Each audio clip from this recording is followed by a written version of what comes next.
Good morning to all of you. सुबह सवेरे season 1 episode 12 the current affair show Bhakti Academy के YouTube channel पे आप सबका स्वागत है।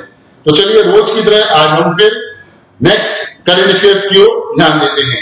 चलिए आज के हम अपने पहले क्वेश्चंस की ओर आगे आते हैं। आज का हमारा पहला क्वेश्चन है, विच of the following states has the disaster management agency and UNICEF jointly developed an online flood reporting system and information management system। ठीक है, निम्नलिखित में से किस राज्य ने आपदा प्रबंधन एजेंसी और यूनिसेफ ने संयुक्त रूप से एक ऑनलाइन बाढ़ रिपोर्टिंग प्रणाली और सूचना प्रबंधन प्रणाली विकसित की है? तो देखिए ये चार ऑप्शन यहां पे दिए हैं। Option number A Karnataka, option number B Kerala, option C है वेस्ट बंगाल, ऑप्शन डी है आसाम। तो क्या होना चाहिए इस क्वेश्चन का आंसर? सबसे पहले देखिए मैं आपको बता दूं इस वर्ड के बारे में, राइट, यूनिसेफ। देखिए यूनिसेफ का जो फॉर्मेशन है वो कब हुआ है? अगर हम बात करें यूनिसेफ की तो देखिए यूनिसेफ का फॉर्मेशन हुआ है 1946 में, ठीक है, आफ्टर सेकेंड वर्ल्ड वॉर, द्वितीय विश्व युद्ध की समाप्ति पे, आफ्टर सेकेंड वर्ल्ड वॉर, ठीक है, ये ध्यान रखिएगा। आफ्टर सेकेंड वर्ल्ड वॉर, द्वितीय विश्व युद्ध की समाप्ति पे यूनिसेफ का ऑर्गेनाइजेशन का एस्टैब्लिशमेंट हुआ। इसका हेडक्वार्टर कहां है? इसका हेडक्वार्टर है न्यूयॉर्क, ये ध्यान रखिएगा, न्यूयॉर्क इसका हेडक्वार्टर है, ठीक है। ये जो यूनिसेफ है इसके अंदर मेंबर कंट्री टोटल कितने हैं? तो लगभग अप्रॉक्स 190 मेंबर कंट्री हैं इसके अंदर, ठीक है, ये ध्यान रखिएगा, 190 member country of the UNICEF.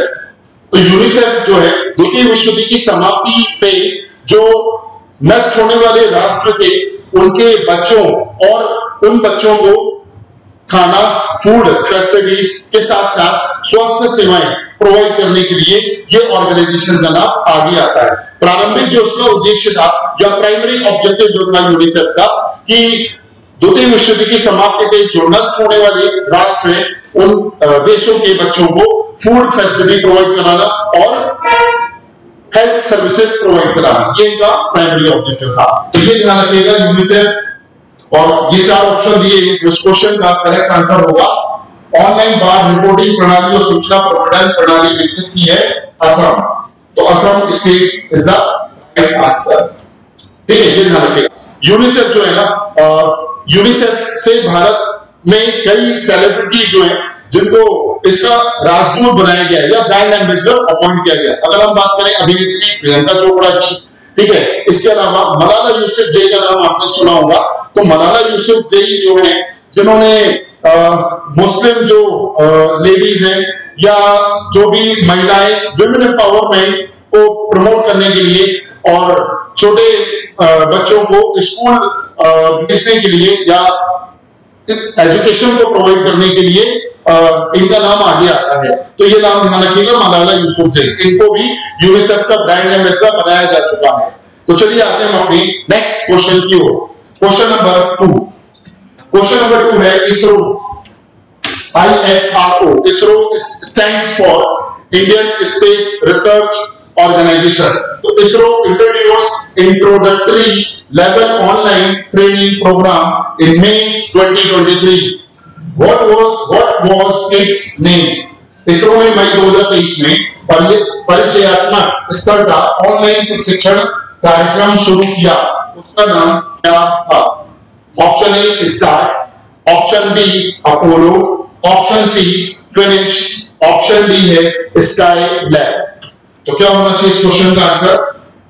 Option A is the right answer, start, ठीक है। इसरो ने मई 2023 में परिचयात्मक स्तर का ऑनलाइन प्रशिक्षण कार्यक्रम की शुरुआत की है जिसका नाम है स्टार। और इसरो का हेडक्वार्टर कहां पे है? तो बेंगलुरु, ये ध्यान रखिएगा, बेंगलुरु, ठीक है। ये इंडियन स्पेस रिसर्च ऑर्गेनाइजेशन है। इसके फाउंडर कौन है? इसके फाउंडर इसरो के फाउंडर बेटा। चलिए नेक्स्ट क्वेश्चन की ओर आगे आते हैं।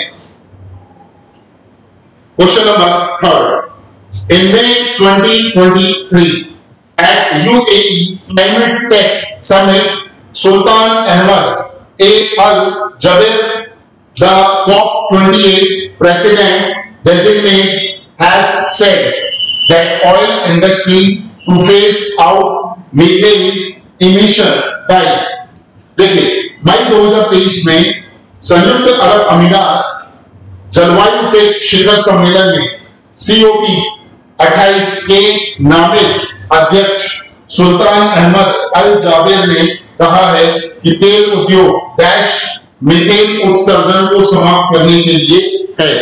तो वो समाप्त करने का जो ईयर है ना, एंडिंग ईयर, वो क्या है? Option A 2080 2080, option B 2030, option C 2040 और ऑप्शन डी है 2050। तो इस क्वेश्चन का राइट आंसर है option D is the right answer, 2050। Right, चलिए नेक्स्ट क्वेश्चन की ओर आते हैं। Question number 4, Rhythm Sangwan was seen in the news recently. She is related to which sports? Rhythm Sangwan को हाल ही में खबरों में देखा गया था, वह किस खेल से संबंधित है? Option A kabaddi, option B wrestling, option C shooting और ऑप्शन डी है रनिंग। तो क्या होना चाहिए इस क्वेश्चन का आंसर? तो ध्यान रखिएगा, इस क्वेश्चन का करेक्ट आंसर है शूटिंग। ठीक है, shooting is the right answer. चलिए नेक्स्ट क्वेश्चन की ओर आते हैं आगे। Question number 5, in May 2023 which place will host first mining startup summit? मई 2023 में कौन सा स्थान पहले खनन स्टार्टअप शिखर सम्मेलन की मेजबानी करेगा? ऑप्शन ए है Pune, option B Mumbai, option C New Delhi and option D is Nagpur.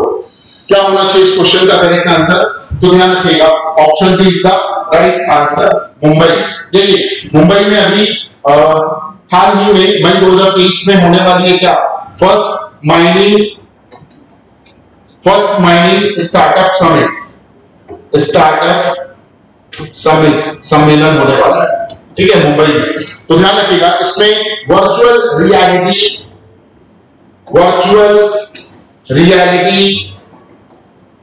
इसके अलावा ड्रोन टेक्नोलॉजी,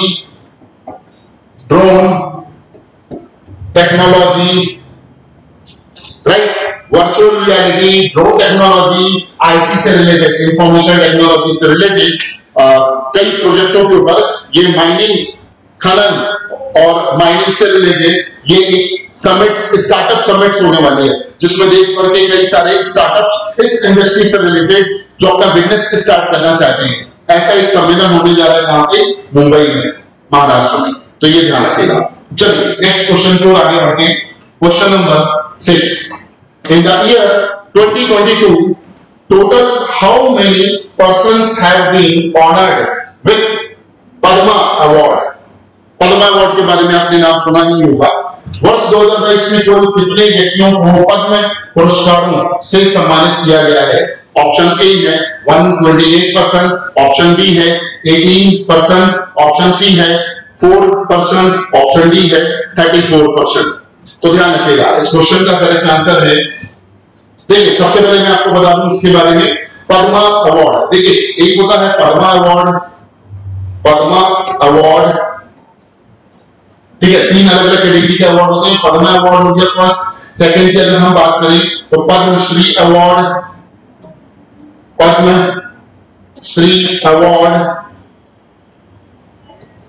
और थर्ड नंबर पे आता है पद्म विभूषण अवार्ड, ठीक है, ये नाम ध्यान रखिएगा। ये 3 अवार्ड है, Padma award, Padmashri award and Padma Vibhushan award. ये तीनों अवार्ड जो हैं highest civilian of the award है, highest civilian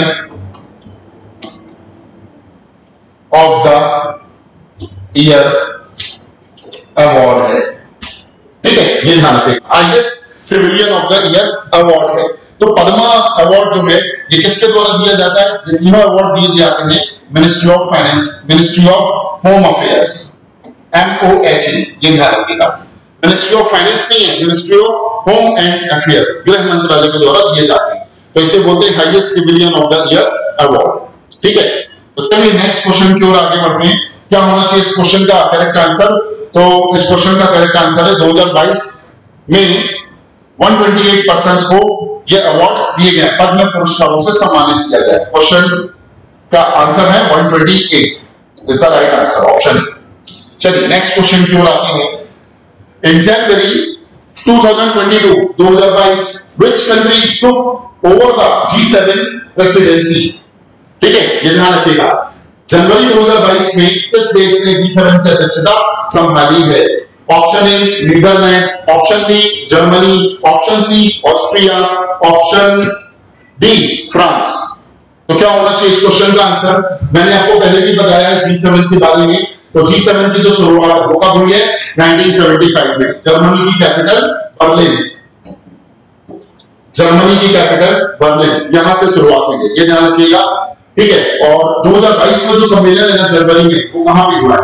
Germany is the right answer.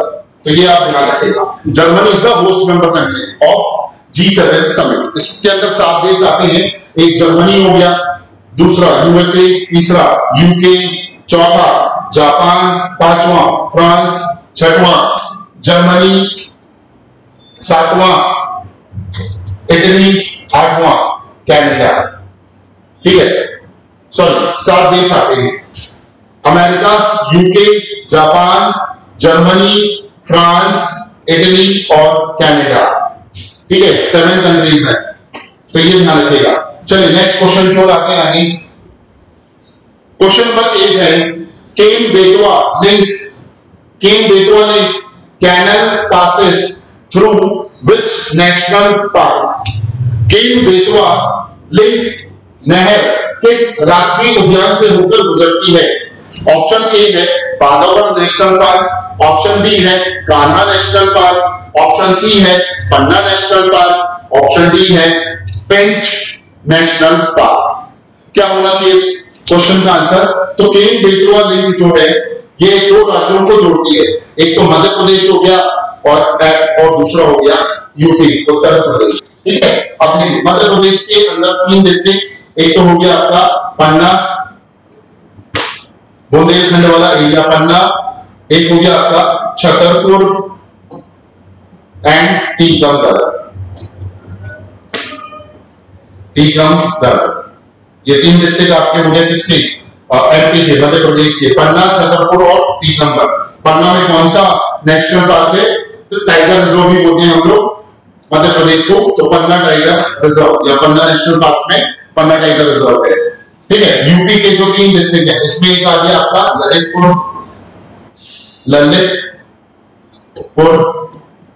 Second number पे झांसी, थर्ड नंबर पे आ रहा है बांदा। ठीक है, ये 3 डिस्ट्रिक्ट के नाम आपको ध्यान रखना है, ललितपुर, झांसी और बांदा। तो इन दोनों स्टेटों को, मध्य प्रदेश और यूपी के दोनों स्टेटों को इन 6 जगहों से जोड़ती है कौन सी? केन बेतवा। ठीक है, केन बेतवा लिंक नहर किस राष्ट्रीय उद्यान से होकर गुजरती है? तो ध्यान रखिएगा, आंसर है Panna national park is the right. ठीक है, तो ये चीज ध्यान रखिएगा। चलिए नेक्स्ट क्वेश्चन की ओर आते हैं हम लोग। Question number 9, which of the following country is not a member of SAARC? निम्नलिखित में से कौन सा देश सार्क का सदस्य नहीं है? ऑप्शन ए है Nepal, option B Maldives, option C China, option D Afghanistan. तो देखिए सार्क का मेंबर नेपाल भी है। ठीक है, क्योंकि नेपाल की कैपिटल काठमांडू में सार्क का क्या है? हेडक्वार्टर। नेपाल की कैपिटल क्या है? काठमांडू। ठीक है, ये ध्यान रखिएगा। मालदीव ऑलरेडी मेंबर कंट्री, इसका परमानेंट मेंबर। चाइना जो है इसका मेंबर नहीं है। तो क्वेश्चन का करेक्ट आंसर होगा China is the right answer. Afghanistan is also the permanent member of SAARC. SAARC में सबसे जो स्ट्रॉन्ग कंट्री है वो भारत है। भारत इसका परमानेंट मेंबर है, तो भारत इसकी सबसे स्ट्रॉन्ग कंट्री है। टोटल इसमें ना मेंबर कंट्री कितने हैं? सार्क के अंदर 8 देश आते हैं, ये ध्यान रखिएगा। तो 8 में 4 देश तो ये हो गया, चाइना इसका मेंबर नहीं है, ठीक है। इसके अलावा पाकिस्तान हो गया, पाकिस्तान, भारत, ठीक है। इसके बाद मालदीव, बांग्लादेश हो गया, देखिए एक देश का नाम और ध्यान रखिएगा, बांग्लादेश, ठीक है। नेपाल, मालदीव, अफगानिस्तान, 4 देश तो 3 देश तो यही हो गए। पाकिस्तान चौथा, भारत 5वां, बांग्लादेश 6वां, 7वां हो गया आपका अफगानिस्तान,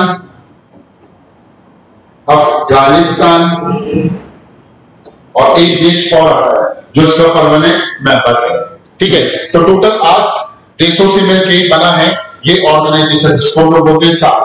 सार्क के फुल फॉर्म की अगर हम बात करें तो सार्क का फुल फॉर्म है south Asian association, south Asian association for regional cooperation, ठीक है। ये ध्यान रखिएगा, ये ग्रुप का फॉर्मेशन हुआ है 1985 में, ठीक है। दिसंबर 1985 में ये ग्रुप बना है सार्क, तो जिसे हिंदी में हम बोलते हैं डकशेस। तो चलिए अब आते हैं हम अपने नेक्स्ट क्वेश्चन को, क्वेश्चन नंबर 10, जो कि आज का हमारा लास्ट क्वेश्चन है। In December 2021, who among the following has been named as Times 2021 Athlete of the Year? तो क्या होना चाहिए इस क्वेश्चन का आंसर? दिसंबर 2021 में निम्नलिखित में से किसे टाइम के 2021 एथलीट ऑफ द ईयर के रूप में नामित किया गया है? ऑप्शन ए है टॉम ब्रैडी, ऑप्शन बी है सेरेना विलियम्स, ऑप्शन सी है लुइस हैमिल्टन, ऑप्शन डी है साइमन बाइल्स। तो क्या होना चाहिए इस क्वेश्चन का आंसर? ऑप्शन इज डी, ठीक है। Option D is the right answer, Simon Biles is the right answer. तो ये नाम ध्यान रखिएगा। साइमन बाइल्स जो है ये जिम्नास्ट है, जिम्नास्ट, ठीक है। और इन्हें टोटल 4 गोल्ड मिल चुके हैं जिम्नास्ट में, इसके अलावा एक सिल्वर मेडल मिल चुका है और 2 ब्रॉन्ज मेडल मिल चुके हैं इस गेम से रिलेटेड। 4 गोल्ड, 1 सिल्वर और 2 ब्रॉन्ज, 7 मेडल इनको मिल चुके हैं। तो ये ध्यान रखिएगा, साइमन बाइल्स का नाम, जिम्नास्ट, ठीक है। तो चलिए आज के लिए बस इतना ही। अगले दिन हम कुछ नई करंट अफेयर्स को लेकर आपके सामने प्रस्तुत होंगे, ठीक है। आज के लिए बस इतना ही। Thank you so much, wish you all the best.